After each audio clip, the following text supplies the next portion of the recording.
Il est évident que lorsque l'on parle de choses factuelles, on peut apporter une certaine précision. On dit j'ai fait ça tel jour et tel jour. Quand on raisonne sur le plan philosophique, sur le plan conceptuel, la question de la précision ne se pose pas de la même façon.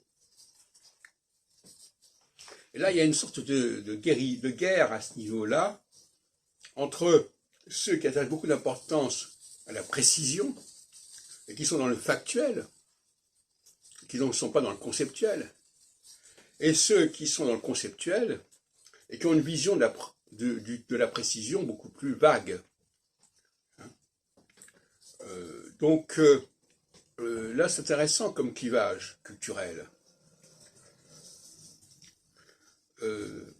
Quelqu'un qui est trop marqué par le factuel va abuser à ce niveau-là dans son attente de la précision, là où elle n'a pas lieu d'être.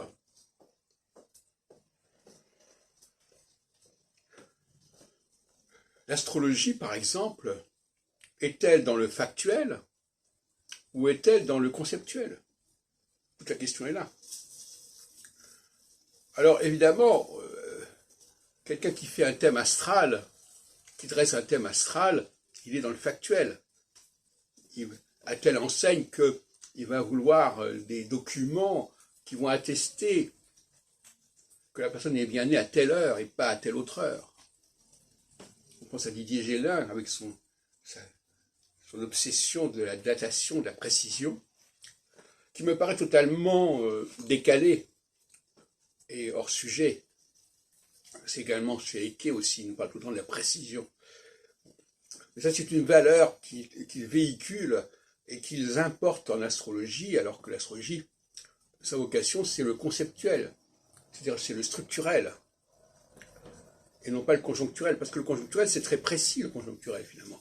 La personne a fait ceci à tel moment, etc. Et il y a un problème épistémologique à ce niveau-là qui se pose. Croire que l'astrologie peut être sauvée par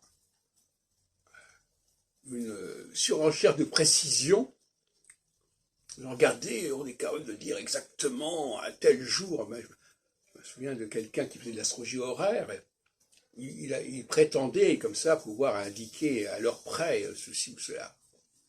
Donc, ce sont des gens qui viennent à l'astrologie avec une idée de la science qui est complètement aberrante, ou du moins qui correspond à une sorte d'empirisme. Voilà, j'observe qu'à tel moment, la personne est née, j'observe qu'à tel moment, il y a eu cet accident.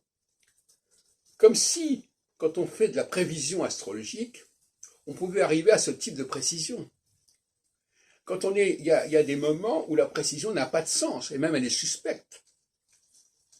Parce que finalement, l'astrologie doit déterminer des phases, des périodes, et non pas un moment précis.